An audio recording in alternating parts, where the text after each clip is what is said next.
விஜி நடன இயக்குனர். இவங்க சின்ன வயசில் குடும்ப சூழ்நிலை காரணமாக டான்ஸர் ஆகி Prabhudeva master, Rajsundaram master, cool Jayanth master, Chinni Prakash master, Brinda master இவங்க வீட்டில் டான்ஸராக ஒர்க் பண்ணி அதுக்கப்புறம் Rajsundaram master, Prabhudeva master, cool Jayanth master, Kalyan master, Shobi master, Brinda master இவங்க வீட்டிலாம் அசிஸ்டண்ட்டாக ஒர்க் பண்ணியிருக்காங்க. நம்ம கோபிஸ் A to Z சேனலில் கடந்த 2 எபிசோடாக இவங்களை பற்றி டான்ஸராக எப்படி இருந்தாங்கன்றதையும் அதுக்கப்புறம் அசிஸ்டண்ட்டாக என்னென்ன பண்ணாங்கன்றதையும் பார்த்தோம். இப்போ நம்ம பார்க்க போகிற 3வது எபிசோடில் இவங்க டான்ஸ் மாஸ்டராக அவதாரம் எடுத்து என்னென்ன படம் பண்ணி எந்த லெவலுக்கு வளர்ந்துருக்கான்றதையும் அவங்ககிட்டயே கேட்போம். வாங்க விஜய், நீங்கள் நிறைய படம் பண்ணியிருக்கீங்க, அது என்னென்ன படம்னு கொஞ்சம் சொல்லுங்கள். ப்ளஸ் நீங்கள் அப்கமிங் வரப்போட படம் என்னென்ன படமும் சொல்லுங்கள். இதுக்கப்புறம் நீங்கள் ஒரு அச்சீவ்மெண்ட் பண்ணி ஒரு விஷயம் பண்ணியிருக்கீங்க, அது என்ன படம், இது தொட்ட அப்புறம் இதுக்கப்புறம் நெக்ஸ்ட் உங்களுக்கு மைல்ஸ்டோன் ஒன்று டச் ஆகிடுச்சுன்ற விஷயமும் இருக்கும். ஆக்சுவலி நான் நிறைய படம் பண்ணியிருக்கேன். நான் உதயநிதி ஸ்டாலின் சார் மனிதன்ற படம் பண்ணியிருக்கேன். அந்த சாங் வந்து எனக்கு நேம் வந்து ரொம்ப நல்லா வாங்கி கொடுத்துச்சு. காற்றின் மொழி, ஜோதிகா மேடம் வந்து ஒரு பெரிய கம்பேக் படம். அந்த படம் ஃபுல் படம் கோரியோகிராஃபர் ஒர்க் பண்ணியிருக்கேன். அண்ட் இந்த மாதிரி ஒரு பெரிய பெரிய மீகாமன், அது சூப்பர் சாங், அது எல்லாருக்குமே ரொம்ப பிடிச்ச சாங்கு. அந்த சாங் ஒரு த்ரில்லிங் சாங்காகவே இருக்கும். கான்செப்டே ஒரு மாதிரி டிஃப்ரெண்டான கான்செப்ட், இருக்கானா இல்லையா அப்படின்றது ஒரு மாதிரி டிஃப்ரெண்டான கான்செப்ட் கொடுத்த ஒரு சாங் அது. அந்த சாங் நான் வந்து ரெஃபரன்ஸாக நான் வந்து நீங்கள் என்னென்ன படம் பண்ணியிருக்கேன்னு அந்த பாட்டு சொன்னாலே, இந்த பாட்டு நீங்கள் பண்ணீங்களா, சூப்பராக இருக்குமே, ரொம்ப நல்லாயிருக்கும் அந்த பாட்டு அப்படின்றது. ஸோ ஐடென்டிஃபிகேஷன் நம்மளுக்கு கம்மியாக இருக்கும். பட் ஆனால் அந்த பாட்டோட வேல்யூஷன் நம்மளுக்கு நிறைய இருக்கும். ஈகைன்னு சொல்லிட்டு அஞ்சலி மேடமோட படம் பண்ணிகிட்ருக்கேன். அதுலேயும் ஒரு நல்ல ஒரு சாங்ஸு, டிஃப்ரெண்ட்டான ஒரு கான்செப்ட் இருக்குது. அந்த கான்செப்ட் வந்து ரொம்ப ஹார்ட் ஒர்க் பண்ணிகிட்ருக்கேன். அந்த கான்செப்ட்டுக்கு நிறைய ஒர்க் ஷாப் பண்ணியிருக்கோம், நிறைய வந்து ஹார்ட் ஒர்க் பண்ணிகிட்ருக்கோம். ஏன்னா அது ஒரு டிஃப்ரெண்ட்டான சாங்கு. கண்டிப்பாக கெரியரில் அது ஒரு நல்ல ஒரு பாட்டாக அமையும்னு நான் நினைக்கிறேன். இதுக்கு அடுத்தது வந்து கங்குவா வந்து என்னோட அச்சீவ்மெண்ட்டுன்னு நினைக்கிறேன். இத்தனை வருஷத்துக்கான அச்சீவ்மெண்ட்டுக்கு கிடைச்ச ஒரு பெரிய பெரிய படம். ஏன்னா சாதாரணமாக அந்த மாதிரி ஒரு பெரிய படத்தில் நார்மலாக என்ன மாதிரி ஒரு சின்ன மாஸ்டர் அப்படின்னு நான் சொல்கிறேன். ஆனால் அவங்க என்னோடய ஒர்க்கை தான் பார்த்தாங்க. இதுக்கு முன்னாடி என்னென்ன சாங் பண்ணியிருக்கேன், சிவா சாருக்கு தான் நன்றி சொல்லணும். இதுக்கு முன்னாடி என்னென்ன சாங் பண்ணியிருக்கேன், எது மூவியில் கொரியோகிராஃப் பண்ணியிருக்கேன்னு சொல்லிட்டு எல்லாமே அவங்களுக்கு நான் வந்து என்னோடய ஸ்டோரியில் அமைச்சிருக்கேன். ஸ்டோரியில் அமைச்ச பிறகு இந்த பாட்டு நீங்கள் பண்ணிங்களா, இது ரொம்ப நல்ல சாங் ஆச்சு, இவ்வளோ நல்ல சாங்ஸ்லாம் பண்ணியிருக்கீங்க அப்படின்னு சொல்லிட்டு என்னோடய ஒர்க்கை பார்த்து மட்டுமே எனக்கு வந்து கங்குவான்ற படத்தில் ஒரு சாங் கொடுத்துருக்காங்க. ஒரு சாங் போய் இன்னொரு சின்ன சாங் வந்து பாபி டேவல் சார் ஒரு சாங் பண்ணியிருக்கேன். ஸோ கெரியரில் நெக்ஸ்ட் ஸ்டெப் எடுக்கிறதுக்கான ஒரு படமாக நான் கங்குவான்னு நினைக்கிறேன். வளர்ந்து வர மாஸ்டர்ஸ்க்கு இந்த மாதிரி ஒரு பெரிய படம் கிடைக்கிறது வந்து வரப்பிரசாதம்னு சொல்லுவாங்க. அந்த மாதிரி கங்குவான்றது எனக்கு ஒரு பெரிய வரப்பிரசாதமாக அமைஞ்சிருக்கு. அதை கொடுத்த டீமுக்கும் சிவா சாருக்கும் சூர்யா சாருக்கும் ரொம்ப ரொம்ப ரொம்ப ரொம்ப நன்றி சொல்லி இந்த வீடியோ மூலம் எல்லாருக்குமே அது அமைஞ்சிருமான்னு தெரியல, எனக்கு அமைஞ்சிருக்கு. அதை வந்து நெக்ஸ்ட் ஸ்டெப்பாக அடுத்த லெவலாக நான் வந்து எடுத்துன்னு போகிறதுக்கு கண்டிப்பாக இன்னும் உழைப்பேன். அண்ட் என்னோடய விஷயம் இன்னொன்று என்னென்னா, நான் வந்து இதில் மட்டும் அது ஐடென்டிஃபிகேஷன் ஒரு வார்த்தை சொன்னதுமா, அந்த இந்த ஐடென்டிஃபிகேஷன் எனக்கு வந்து அமையறதில்லை. ஏன்னா இந்த ஒரு பாட்டு பண்ணியிருக்கோம், அந்த பாட்டு ஹிட் ஆகும், அது நான் தான் பண்ணுறேன் அப்படின்றது தெரியாது. ஏன்னா அவள் குழல் ஒழித்திடும்னு ஒரு பாட்டு மனிதனில் இருக்கும். அந்த பாட்டு வந்து பயங்கர ஃபேமஸ். அந்த பாட்டில் பண்ணியிருக்க சிங்கர்ஸு, அந்த பாட்டு விஷுவல், அந்த லிரிக்ஸு எல்லாமே ஃபேமஸாக இருக்கும். ஆனால் அந்த கோரியோகிராஃபர் மட்டும் யாருன்னு கேட்கவே மாட்டாங்க. ஸோ அந்த ஒரு ஐடென்டிஃபிகேஷன் இல்லாமையே இருக்குது. ஸோ அந்த ஐடென்டிஃபிகேஷனுக்காக என்ன நான் வந்து தெரிவிச்சுக்கணுன்றதுக்காக நான் வந்து படத்தில் நடிக்க ஆரம்பிச்சிருக்கேன். ஸோ என்னோடய ஃபேஸ் வேல்யூ வேணும், ஃபேஸ் தெரியணும், ஃபேஸ் தெரிஞ்சால் தான் நான் யாருன்றது தெரியும்னு சொல்லிட்டு என்னோடய நெக்ஸ்ட் ஸ்டெப்பையும் இந்த கோரியோகிராஃபரோடு சேர்ந்து நான் ஆரம்பிச்சிருக்கேன். அது வந்து ஐரான்ற ஒரு படத்தில் ஒரு சின்ன கேரக்டர் பண்ணேன். அப்புறம் கூகுள் குட்டப்பன்ற ஒரு படத்தில் சின்ன கேரக்டர் பண்ணேன். ராதாமோகன் சார் படம் நீங்கள் கண்டினியூ பண்ணிகிட்ருக்கீங்க. ஜோதிகா மேடம் படமும் நீங்கள் பண்ணியிருக்கீங்க, அது என்னென்ன படம்னு சொல்லுங்கள். ஜோதிகா மேடம் வந்து காற்றின் மொழி பண்ணியிருக்கேன். காற்றின் மொழி வந்து ஃபுல் படம் வந்து கொரியோகிராஃபர் பண்ணிருக்கேன். ஆக்சுவலி அந்த படம் எப்படி கிடச்சுன்னா, Vivek sir, comedian Vivek sir வந்து ட்விட்டரில் நான் வந்து என்னோடய போஸ்டர்ஸ் போட்டுட்டு இருந்தேன், இந்த படம் பண்ணுறேன், இது பண்ணுறேன், இது பண்ணுறேன்னு. அப்போ விவேக் சார் வந்து ட்விட்டரில் வந்து இது எந்த விஜி அப்படின்னு கேட்டார் என்கிட்ட. நான் வந்து சார் இந்த டான்ஸராக ஒர்க் பண்ணேன், உங்களுக்கு என்ன ஞாபகம் இருக்குமான்னு தெரில, நான் வந்து ஒரு டான்ஸராக ஒர்க் பண்ணினேன். பிகாஸ் அவர் என்னோடய ஃபேன். அவர் வந்து நான் ஆடினா என்ன ரொம்ப நல்லா பண்ணுறமான்னு என்னை பாராட்டிகிட்டே இருப்பார். ஸோ அவர் வந்து விஜின்னொடனே அது அவருக்கு எப்படி பார்த்தாரு, எப்படி கிடச்சுன்னு தெரில. ஸோ அந்த படம் பண்ண வாய்ப்பு கிடச்சதே வந்து விவேக் சார்னால தான். விவேக் சார் வந்து நீங்கள் நல்லா பண்ணுறீங்க, நிறைய ப்ராஜெக்ட் பார்க்குறேன், நான் வந்து ஒருத்தர் இன்ட்ரடியூஸ் பண்ணுறேன், நீங்கள் அவரை ஃபாலோ பண்ணிக்கோங்க, டெஃபினட்டாக அவர் உங்களை கூப்பிட்டு கண்டிப்பாக ஒரு நல்ல சாய்ஸ் கொடுப்பாரு, நல்ல ஒரு ஒர்க் கொடுப்பாரு அப்படின்னு சொன்னோடனே, ஸோ விவேக் சார் சொன்னோடனே அவரோட நம்பர் ஷேர் பண்ணார். நான் அவர் ஷேர் பண்ண நம்பர் வந்து ராதாமோகன் சார். ராதாமோகன் சாருக்கு ஒரு 2 வாட்டி தான் ஃபாலோ பண்ணேன். சார் இந்த மாதிரி விவேக் சார் நம்பர் கொடுத்தாரு, இந்த மாதிரி படம்லாம் பண்ணியிருக்கேன் அப்படின்னா, கண்டிப்பாக கூப்பிட்றேம்மா அப்படின்னாரு.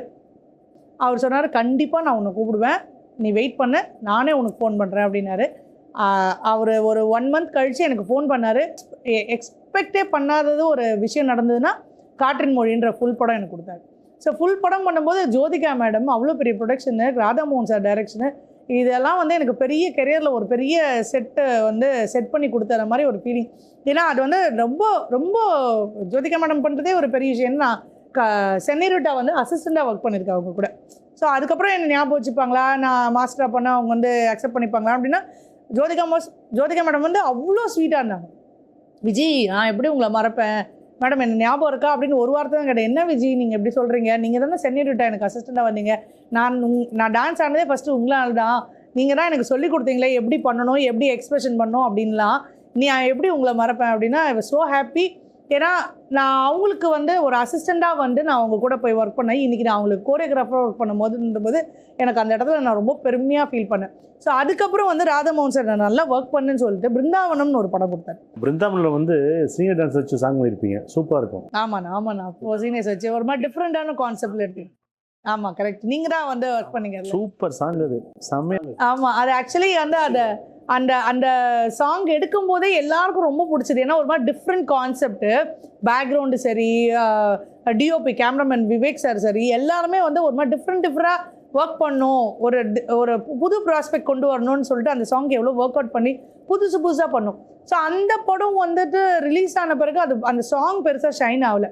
ஏன்னா அது என்னன்னு தெரியல, யூடியூப்பில் கூட அந்த சாங் இல்லை. பட் ஆனால் அந்த சாங் வந்து வீடியோவாக பார்க்கும்போது அவ்வளோ நல்லா இருக்கும். ஒரு மாதிரி டிஃப்ரெண்டான கான்செப்ட் பண்ணியிருப்போம். அதில் கோபினாவும் ஒர்க் பண்ணியிருப்பாரு, நிறைய ஹெல்ப் பண்ணியிருப்பாரு கோபினாவும். ஸோ அந்த மாதிரி ஒரு சிச்சுவேஷன் வந்து ராதாமோகன் சார் கொடுத்தாரு. அதுக்கப்புறம் வந்து அவர் படத்தில் பெருசாக சாங்ஸ் இல்லைன்றதுனால நான் இன்னும் நெக்ஸ்ட் பண்ணல. பட் இருந்தாலும் அவர் பண்ணால் கண்டிப்பாக என்னை கூடுவார்னு நினைக்கிறேன். நீங்கள் நல்ல அசிஸ்டண்ட்டாகவும் ப்ரூவ் பண்ணியிருக்கீங்க, அதுக்கப்புறம் இப்போ மாஸ்டர் ஆகி நல்ல கொரியோகிராஃபர்னு ப்ரூவ் பண்ணிட்டு வரீங்க. இது இடையில இன்னொரு விஷயமும் ஒன்று பண்ணிட்டு இருக்கீங்க, அதை பற்றி கொஞ்சம் சொல்லுங்கள். ஆமாம், ஆனால் ஐடென்டிஃபிகேஷன் ஒரு வார்த்தை சொன்னேன் நான் ஒரு கொஞ்சம் முன்னாடி பேசும்போது.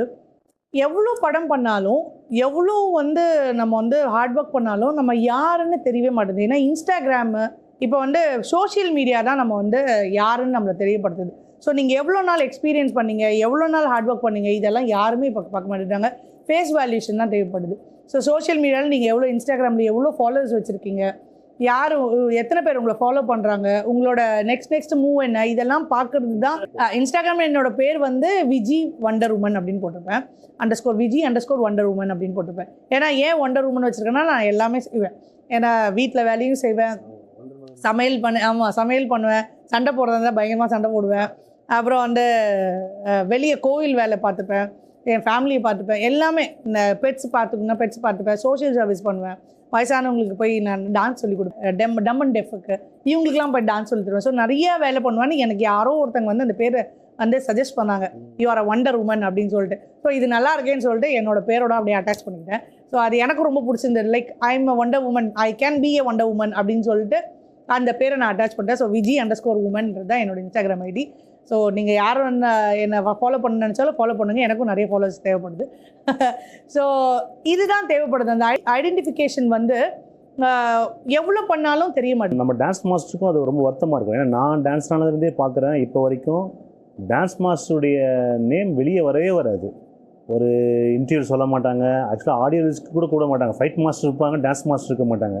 நம்ம நிறைய விஷயம் போயிட்டுருக்கு. சாங் பண்ணி அது நல்லா வந்ததுன்னா அது வந்து டான்ஸ் மாஸ்டரோட பேர் போட்டால் தான் தெரியும் அவங்களுக்கு வந்து இவங்க தான் மாஸ்டர்ன்றது. இந்த ஐடென்டிஃபிகேஷன் கண்டிப்பாக டான்ஸ் மாஸ்டருக்கு வேணும். ஆக்சுவலி நான் அந்த நீங்கள் சொல்கிற மாதிரி அந்த யூடியூப்பில் வந்துட்டு பாட்டு போடுவாங்க இல்லை, பாட்டு புதுசாக ரிலீஸ் ஆகுனா அந்த ஒரு விஷயத்தை கொண்டு வந்ததே நான் சொல்வேன். ஏன்னா நிறைய இடத்துல நான் சண்டை போட்டிருக்கேன், நிறைய ஆடியோ லான்ச்சில் நான் சொல்லியிருக்கேன், சார் நீங்கள் வந்து யூடியூப்பில் போடுறீங்க, எல்லாரும் பேர் போடுறீங்க, ஒரு மியூசிஷியனோட ஒரு சின்ன இன்ஸ்ட்ருமெண்ட் வாசிச்சவங்க பேர் கூட போடுறீங்க, ஆனால் ஏன் கோரியோகிராஃபர் பேர் போட மாட்டேங்குங்க அது மாதிரி நிறைய இன்டர்வியூவில் நிறைய ஆடியோ லான்ச்சில் நான் வந்து பேசியிருக்கேன். அது ஒருவேளை நம்ம சொன்னதை காதில் வாங்கிட்டு தான் அதுக்கப்புறம் நிறைய பேர் இப்போ போட ஆரம்பிச்சிட்டாங்க. கோரியோகிராஃபர் யார், அசிஸ்டன்ட் கோரியோகிராஃபர் யார், இது எல்லாமே நெக்ஸ்ட் ஸ்டெப்பில் இப்போ தான் வர ஆரம்பிச்சிருக்கு. ஸோ அந்த ஐடென்டிஃபிகேஷன் இல்லை, இவங்க தான் இன்னார் தான் அப்படின்றது தெரியாமல் போகிறதுனால நான் என்ன பண்ண ஆரம்பிச்சிட்டேன்னா, ஓகே நம்மளுக்கு ஃபேஸ் வேல்யூஷன் வேணும். ஏன்னா மூவியில் போடும்போது தேட்டரில் எப்படியும் படம் பார்க்கும்போது பேர் வந்துடும். பட் ஆனால் யூடியூப்பில் ஓப்பன் பண்ணி பார்க்கும்போது யார் என்ன எதுனே தெரியாது, மொட்டையாக இருக்கும். அதனால இப்போ ஆட்ஸ் நான் வந்து கிட்டத்தட்ட ஒரு ஏகப்பட்ட ஆட்ஸ் பண்ணியிருக்கேன். அந்த ஆட்ஸில் கூட இப்போ வந்து நம்மளோட பேரை போட ஆரம்பிச்சிட்டாங்க. ஏன்னா யார் பண்ணுறாங்கன்னு தெரிய மாட்டேங்குது. ஸோ நம்ம எவ்வளோ ஹார்ட் ஒர்க் பண்ணி அந்த ஆட் பண்ணி கொடுத்தாலும், வேலை வந்து நம்ம அவ்வளோ கஷ்டப்பட்டு பண்ணாலும் நம்மளுக்கு அடுத்த வேலை வந்து இவங்க தான் பண்ணாங்கன்னு தெரியுமா, நம்மளா சொல்லிக்கிற வேண்டியதாக இருக்குது. ஸோ அந்த ஐடென்டிஃபிகேஷனுக்காக நான் என்ன பண்ண ஆரம்பிச்சுன்னா, சரி நம்ம ஃபேஸ் வேல்யூ வேணும் அப்படின்னு சொல்லிட்டு ஐரா, கூகுள் குட்டப்பன் இந்த மாதிரி படத்தில் சின்ன சின்ன கேரக்டர்ஸாக பண்ணேன். இப்போ வந்து சுழல் 2ல் வந்து ஒரு நல்ல ஒரு கேரக்டர் பண்ணியிருக்கேன். மேபி அது வந்து நல்ல ஒரு வேல்யூஷன், ஃபேஸ் வேல்யூஷன் எனக்கு கொடுக்குன்னு நான் நினைக்கிறேன். ஏன்னா அது ஒரு மாதிரி டெரர் கேரக்டர் ரொம்ப நல்லா வந்திருக்கு. ஓன் டப்பிங் வேறு கொடுத்துருக்கோம், லைவ் ரெக்கார்டரிங். ஸோ எல்லாமே ரொம்ப ரொம்ப நல்லா வந்திருக்கு. ஸோ லைஃப்பில் அடுத்த ஸ்டெப்பும் இதுக்கு எடுத்துருக்கலான்னு. ஏன்னா எனக்கு வந்து சின்ன வயசுலேருந்தே ஆக்டிங்னா ரொம்ப பிடிக்கும். சின்ன வயசில் வந்து சின்ன சின்ன கேரக்டர்ஸ்லாம் போய் நடிச்சிருக்கேன். ஸோ அதனால எனக்கு அந்த சின்ன வயசில் இந்த ஆசையை வந்து எப்படியாவது கொஞ்சம் கொஞ்சமாக கொண்டு வரணும்னா. பட் நம்ம நினைக்கிறோம் கொரியோகிராஃபர்னா ஆக்டிங் ஈஸியாக பண்ணிடலான்னு. பட் சத்தியமாக அது கிடையாது. Choreographer is different, dancer is different, actor is different. ஆக்டரில் எவ்வளோ விஷயம் கற்றுக்கிட்டேன்னா, நான் வந்து சுழலில் பிரம்மா சாரும் சர்ஜுன் சாரும் 2 பேரும் வந்து என்னை வேறு மாதிரி வேலை வாங்கியிருப்பாங்க. யூஸ்வலாக நான் வந்து டான்ஸ் மாஸ்டர், டான்ஸராக அந்த பாடி லாங்குவேஜில் இருக்க எந்த ஒரு ஸ்டைலும் அதில் இருக்கக்கூடாதுன்னு என்னை வந்து ஒரு ரக்குடான பொண்ணாக, ஒரு மாதிரி டிஃப்ரெண்ட்டான கேரக்டராக என்னை வந்து கொண்டு வந்திருப்பாங்க. நான் வந்து டான்ஸராக இருக்கும்போது என்ன புதுசாக கற்றுக்கிட்டனோ, எப்படி நான் புதுசாக கற்றுக்கிட்டனோ, அந்த மாதிரி இப்போ ஆக்டிங்கில் வந்து புதுசாக கற்றுக்கிறேன். இந்த கேரக்டர் பண்ணால் இப்படி பண்ணணும், அதுக்கான அதுக்கான ஒர்க் ஷாப்பு இதெல்லாம் வந்து நான் பர்ஃபெக்டாக அட்டன் பண்ணி அதை வந்து நெக்ஸ்ட் லெவல் கொண்டுட்டு போகணுன்னு பார்க்குறேன். ஸோ டெஃபினட்டாக அடுத்தடுத்து நிறைய படங்கள், பெரிய பெரிய படங்கள், இல்லை நல்ல கேரக்டர்ஸ் எல்லாம் பண்ணுவேன்னு நான் நினைக்கிறேன். ஸோ இது வந்து என்னோடய ஃபேஸ் வேல்யூஷனுக்கு நான் கோரியோகிராஃபராக ஒர்க் பண்ணுறதுக்கு எனக்கு ரொம்ப யூஸ்ஃபுல்லாக இருக்கும்னு இந்த ஸ்டெப் எடுத்திருக்கேன். உங்கள் எல்லாரையும் தயவுசெய்து என் படம் பாருங்கள், எல்லோரும் ப்ளஸ் பண்ணுங்கள், இன்னும் மேலும் மேலும் வளரணும்னு எல்லோரும் ப்ளஸ் பண்ணுங்கள்.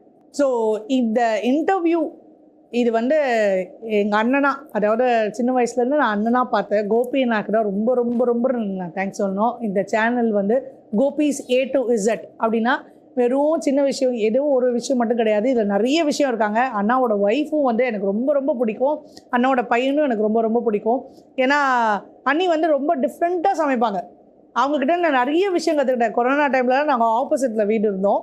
ஸோ அப்போ வந்து டிஃப்ரெண்ட்டாக சமைச்சு எனக்கு கொடுத்து அனுப்புவாங்க. இது எப்படி பண்ணணும்னு நான் கேட்டுக்கிட்டு அவங்ககிட்டேருந்து கற்றுக்கிட்டு, ஆக்சுவலி எனக்கு ஸ்வீட் மட்டும் பண்ணவே வராது. ஆனால் அண்ணி வந்து செம்மையாக ஸ்வீட் பண்ணுவாங்க. ஸோ ஒரு ஸ்வீட்டாக அவங்கக்கிட்ட ஃபோன் பண்ணி கேட்டு, அவங்கக்கிட்ட ஆப்போசிட்லேருந்து நான் வந்து அவங்களோட இன்புட்ஸ்லாம் வாங்கி, நான் இன்றைக்கி ஒரு நல்ல ஸ்வீட் பண்ணுறேன்னா அதுக்கு வந்து கோபினாவோட ஒய்ஃப் தான் காரணம், இந்து அண்ணி தான் காரணம். ஸோ அவங்களுக்கு ரொம்ப ரொம்ப தேங்க்ஸ் சொல்லிக்கிறேன். எனக்கு ரொம்ப பிடிச்ச குழந்தை அப்படின்னா சந்து தான். ஏன்னா நான் வந்து ரொம்ப விரும்பி போய் அவங்ககிட்ட, நானாக விரும்பி போய் விளையாடுவேன் அவங்ககிட்ட. ஏன்னா அவனுக்கு எனக்கு ஒரு சின்ன அட்டாச்மெண்ட் என்னென்னா, விஜயாண்டின்னு ரொம்ப செல்லமாக கூப்பிட்ற ஒரே குழந்தை அவன் தான். அவனை இப்போ ரொம்ப மிஸ் பண்ணுறேன். ஆக்சுவலி அவங்க ஊரில் போய் செட்டில் ஆகிட்டாங்க. ஸோ அதனால் அவனை பார்க்க முடியல. பட் நான் கோயம்புத்தூர் போனால் அவங்கள பார்த்துட்டு தான் வரணுன்ற ஒரு முடிவு எப்போவுமே எடுத்து வச்சுருக்கேன். ஸோ அண்ணி கண்டிப்பாக உங்களையும் சந்துவும் நான் எப்போ கோயம்புத்தூர் வந்தாலும் டெஃபினட்டாக வந்து பார்ப்பேன். அண்டு கோபினாவோட சேனலுக்கு ஃபஸ்ட்டு வீடியோ பார்த்தே ஆச்சரியப்பட்டுட்டேன். ஏன்னா வந்து ரொம்ப புதுசான ஒரு விஷயம் ஃபஸ்ட்டே கொண்டு வந்தார். ஃபஸ்ட்டு வீடியோவே ரொம்ப நல்லாயிருக்கும். டெஃபினட்டாக நீங்கள் கோபிஸ் A to Z சேனலை சப்ஸ்கிரைப் பண்ணுங்கள். ஏன்னா இதில் வந்து இன்னும் நிறைய சமையல், நிறைய வீட்டு விஷயங்கள், நிறைய இயற்கையான விஷயங்கள், இது எல்லாமே உங்களுக்கு கோபி நான் ஷேர் பண்ண போகிறாரு. அண்ட் கங்குவான்ற படத்தில் வந்து நான் கோரியோகிராஃபராக பண்ணியிருக்கேன். ஸோ அதை வந்து நான் உங்ககிட்ட ஷேர் பண்ணுறது ரொம்ப ரொம்ப பெருமைப்படுறேன். And thank you so much for giving this wonderful opportunity. Thank you கோபினா, தேங்க்யூ ஸோ மச். பார்ப்போம் இந்த வீடியோ எவ்வளோ ரீச் ஆகுதுன்னு. இதில் வந்து அடுத்த லெவலுக்கு என்ன ஸ்டெப் எடுக்கிறோமோ இதை விட நல்ல வீடியோ ஒன்று பண்ணலாம். Thank you Vijay. Thank you. Wonder woman தான், டான்சர், அசிஸ்டன்ட் கொரியோகிராஃபர், இப்போ ஆக்டிங். இந்த ஜேர்னி உங்களுக்கு போயிட்டுருக்கு. உங்கள் வாழ்க்கை சிறப்பாக அமைய கோபிஸ் A to Z சார்பாக வாழ்த்துக்களை தெரிவிச்சுக்கிறேன். Thank you so much. தேங்க்யூ.